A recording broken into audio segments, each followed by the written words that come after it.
जय श्री गणेश। नमस्कार, मैं आचार्य संजय द्विवेदी। मेरे समस्त प्रबुद्ध दर्शकों का मेरे चैनल पे हार्दिक स्वागत है। प्रिय दर्शकों, आज मैं कन्या राशि का दिसंबर माह का मासिक राशिफल लेकर आपके सम्मुख उपस्थित हूँ। दिसंबर माह जो अत्यंत विशेष माह रहने वाला है, क्योंकि इस माह में 5 बड़े परिवर्तन हैं। इन परिवर्तनों का कन्या राशि पर किस प्रकार का प्रभाव पड़ने वाला है, किन किन भावों में प्रबलता आएगी, इस समय का आप कैसे उपयोग करके लाभ ले पाएंगे, अथवा कहीं पर कोई समस्या या अवरोध है तो उसका क्या निराकरण है, संपूर्ण विश्लेषण मैं पूर्ण तर्क के साथ करने जा रहा हूं।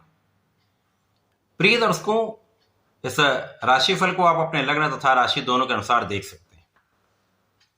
कन्या राशि बुध की राशि है। वर्तमान समय में यदि हम स्थितियों का अवलोकन करें तो दिसंबर माह के प्रारंभ में बुध आपके द्वितीय भाव में होंगे, जो मित्र की राशि में होकर बलवान है। तीसरे भाव में 3 ग्रहों का योग होगा, जहां पर सूर्य, मंगल और शुक्र होंगे। आपके लिए षष्ठम भाव में राहु का गोचर तथा सप्तम भाव में शनिदेव गोचर कर रहे हैं। शनिदेव मार्गी हो चुके हैं। इसी प्रकार से आपके लिए एकादश भाव में गुरुदेव बृहस्पति का उच्च अवस्था में गोचर चल रहा है, जो वक्री अवस्था में गोचर कर रहे हैं, तथा ये इसी माह में राशि परिवर्तन करके दसम भाव में पहुंच जाए। आपके 12वें भाव में केतु का गोचर चल रहा है। इस माह में 5 बड़े परिवर्तन हो रहे हैं, जिसमें पहला परिवर्तन गुरुदेव बृहस्पति का ही है, जब 5 दिसंबर को ये आपके दसम भाव में प्रवेश करेंगे। केंद्र के भाव में पहुंचकर बहुत अच्छी स्थिति बनाएंगे। 6 दिसंबर को बुध का राशि परिवर्तन आपके तृतीय भाव में हो जाएगा। 7 दिसंबर को मंगल राशि परिवर्तन करके केंद्र के भाव चतुर्थ भाव में पहुंचेंगे। भूमि पुत्र भूमि भवन वाहन के भाव में पहुंचकर अत्यंत बलवान हो जाएंगे। मित्र की राशि में होकर, मित्र के दृष्टि के प्रभाव में, गुरुदेव की दृष्टि के प्रभाव में होकर महाबलवान स्थिति बनाएंगे। 16 दिसंबर को सूर्य का भी राशि परिवर्तन आपके चतुर्थ भाव में हो जाएगा, जहां पर सूर्य मंगल युति प्रभाव में होंगे, जिन पर गुरुदेव की दृष्टि का प्रभाव होगा। 20 दिसंबर को शुक्राचार्य भी राशि परिवर्तन करेंगे, आपके चतुर्थ भाव में पहुंचेंगे। इस प्रकार से आपके चतुर्थ भाव में त्रिग्रही योग बन जाएगा, महाबलवान स्थिति बनेगी। 29 दिसंबर को बुध का पुनः परिवर्तन होगा। बुध राशि परिवर्तन करके आपके चतुर्थ भाव में प्रवेश कर जाएंगे, जहां पर 4 ग्रहों का योग बन जाए, और इन 4 ग्रहों पर बुध, सूर्य, मंगल और शुक्र पर सीधी दृष्टि का प्रभाव गुरु का प्राप्त होने वाला है, जो अत्यंत महत्वपूर्ण भी है, जिसके कारण इस पूरे माह में आपको 5 महालाभ अवश्य प्राप्त होंगे।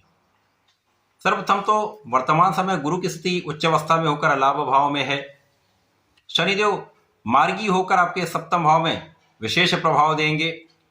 शनि यहाँ पर कारक भी हैं। राहु का षष्ठम भाव में सकारात्मक परिणाम मिलता है, क्योंकि राहु यहाँ पर अच्छे स्थिति में होकर लाभ की प्राप्ति कराते हैं। इस माह में आपके लग्न को प्रबलता प्राप्त होगी, आपका मनोबल बहुत अच्छा रहेगा, आपकी स्वास्थ्य समस्याएं कम होंगी, आपके अंदर सकारात्मक ऊर्जा का प्रवाह रहने वाला है। इस माह में शत्रुओं पर पूर्ण नियंत्रण होगा, शत्रु परास्त होंगे, आप अपने मार्ग पर विजयी रहेंगे। आप जो भी क्षेत्र में हैं, कला के क्षेत्र में हैं, व्यवसाय के क्षेत्र में हैं, अपने प्रोफेशन में हैं, नौकरी में, समस्त क्षेत्रों में किसी प्रकार की कोई बड़ी समस्या इस माह में नहीं आएगी। प्रारंभ से गुरु का जो प्रभाव है वो आपको ज्ञानवान बनाने वाला है, आपकी शिक्षा में आपकी उन्नति कराने वाला है, आपको धैर्य देकर सही निर्णय कराने वाला है, विवेकपूर्ण निर्णय कराने वाला है। तो आप विचारशील रहेंगे, विवेकशील रहेंगे, तो निश्चित रूप से ये माह आपके लिए बहुत लाभकारी है। परीक्षा में परिणाम अच्छा आएगा तथा संतान पक्ष बलवान रहेगा। जीवन साथी के साथ पहले से अधिक अच्छा सामंजस्य रहने वाला है। जैसे गुरुदेव बृहस्पति परिवर्तन करके दसम भाव में आएंगे, तो दसम भाव में राहु का अकेले का प्रभाव था, और बुध भी इनकी दृष्टि के प्रभाव में थे, जिसके कारण कहीं ना कहीं कार्य क्षेत्र में पहले कुछ निर्बलता आ रही थी, एक स्थिरता आ गई थी, जड़ दोष बन गया था, जिसके कारण कुछ समस्याएं अवश्य चल रही थी। परंतु जैसे ही गुरुदेव का प्रभाव आपके दसम भाव में होगा, ये समस्या यहां से कम होनी आरंभ हो जाएगी। गुरु के प्रभाव के कारण यहाँ पर राहु का प्रभाव निर्बल होने लगेगा, तथा गुरु का प्रभाव अत्यंत प्रभावी होगा, जिसके कारण कार्य क्षेत्र में आप अपने धैर्य के साथ, अपने निर्णयों के साथ समस्याओं का निस्तारण करते हुए सफलता की प्राप्ति करेंगे। अब जब बुध भी राशि परिवर्तन कर लें तो राहु की दृष्टि के प्रभाव से मुक्त होकर ये तृतीय भाव में पहुंच जाएंगे। तो यहां पर अच्छी स्थिति बनने वाली है, जिसके कारण कार्य क्षेत्र पहले से बहुत अच्छा हो जाएगा। धन की निरंतरता बढ़ जाएगी, धन का एक अच्छा लाभ आप लेने वाले हैं, परिवार का सहयोग प्राप्त होगा तथा वाणी का प्रभाव विशिष्ट हो जाएगा। अब आपकी वाणी बहुत अच्छी रहने वाली, तो आप यहाँ पर अपनी बुद्धि का समुचित उपयोग करके लाभ ले पाएंगे, क्योंकि जड़ दोष समाप्त हो गया तो व्यापारिक भाव प्रबल हो जाएगा, व्यापार में विस्तार होना आरंभ हो जाएगा, कला क्षेत्र के जातकों के मार्ग प्रशस्त हो जाएंगे। तो जो लोग वाणी से संबंधित कार्यों में हैं, बुद्धि से संबंधित कार्यों में या किसी भी कार्य क्षेत्र में है, समस्त क्षेत्रों में एक जो स्थिरता आ गई थी वो समाप्त होगी तथा आपका एक अच्छा प्रवाह प्राप्त होने लगेगा, एक अच्छी गति आ जाएगी। अब सूर्य मंगल शुक्र का सहयोग भी मिल जाएगा, तो पराक्रम पहले से कई गुना आपका बढ़ने वाला है।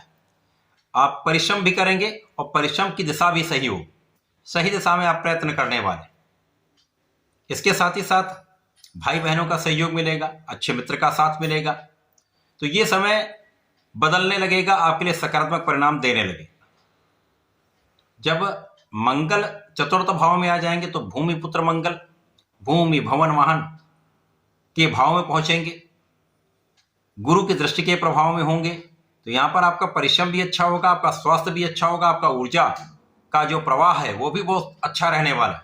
तो आपके कार्य क्षेत्र में अब यहाँ पर ज्ञान भी हो गया, आपकी ऊर्जा भी अच्छी हो गई, जो नियंत्रित रूप से आपके कार्य क्षेत्र में लगेगी, जिसका संपूर्ण रूप से आप लाभ ले पाएंगे, सफलता की प्राप्ति कर पाएंगे।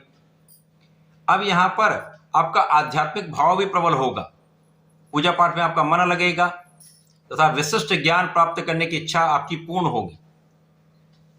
जैसे जैसे ये गोचर आगे बढ़ेगा, सूर्य का परिवर्तन आपके चतुर्थ भाव में होगा, उसके पश्चात शुक्राचार्य भी यहां पर आ जाएंगे, जिसके कारण धन का स्वामी चतुर्थ भाव में, द्वादश का स्वामी भी चतुर्थ भाव में तथा कार्य क्षेत्र के स्वामी जो बुध है वो पराक्रम के भाव में।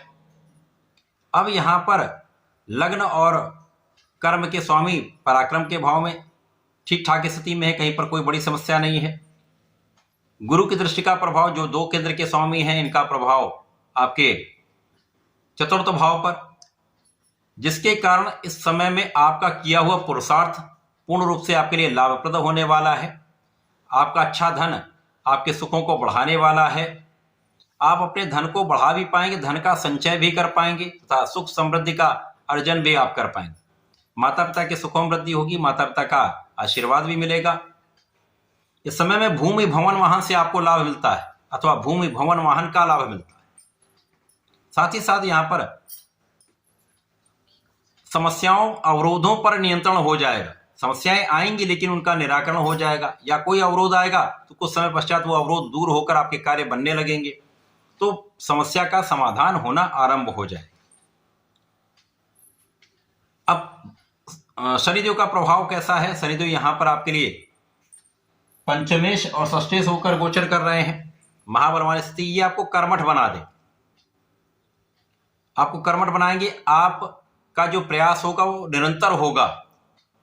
अब यहां पर आप ज्ञानी भी हैं, धार्मिक भी हैं तथा आप कर्मठ भी हैं, तो कोई ऐसी शक्ति नहीं जो आपको बाधक बन सकती है। आपके अवरोध को दूर करने का समय है, समस्याओं का निस्तारण का समय है, धन प्राप्ति का समय तथा सफलता प्राप्ति का समय है।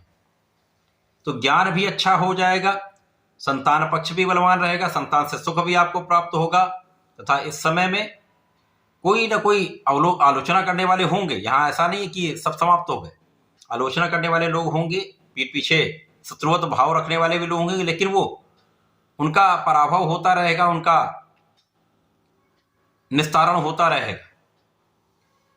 जैसे ही बुध यहां पर आपके चतुर्थ भाव में पहुंचेंगे तो यहां पर स्थिति अत्यंत प्रबल हो जाएगी। अब गुरु और बुध में परिवर्तन राजयोग भी प्राप्त हो जाएगा। अब यहां पर पराक्रम योग भी है, लक्ष्मी योग भी प्राप्त होगा, बुधादित्य योग भी प्राप्त होगा, जिसके कारण आप महाधन लाभ, सुख संपत्ति, ऐश्वर्य वैभव की प्राप्ति अवश्य करेंगे। यदि आप राजनीति से संबंध रखते हैं तो बड़ा नाम करेंगे, बड़े पद की प्राप्ति करेंगे, कार्यक्षेत्र का विस्तार करेंगे। इसी प्रकार से नौकरी में पद वृद्धि तो मन के अनुसार आपका ट्रांसफर या मन के अनुसार आपको स्थान की प्राप्ति हो सकती है। तो ये माह आपके लिए विशेष है, चहुओं से आपके लिए सकारात्मक स्थिति बन रही है, लाभ वृद्धि हो रही। प्रतिदिन आपको गणपति महाराज की आराधना करनी चाहिए, ओम गंग गणपतये नमः का जप करना चाहिए, गणेश अथर्वशीर्ष का पाठ करें अथवा संकटनाशन गणेश स्तोत्रम का पाठ करें तो विशेष लाभ प्राप्त होंगे। समस्त स्थितियों पर आपका नियंत्रण भी होगा, लाभ वृद्धि भी हो। तो ऐसा करके इसका उपयोग करें, लाभ लें। धन्यवाद, नमस्कार।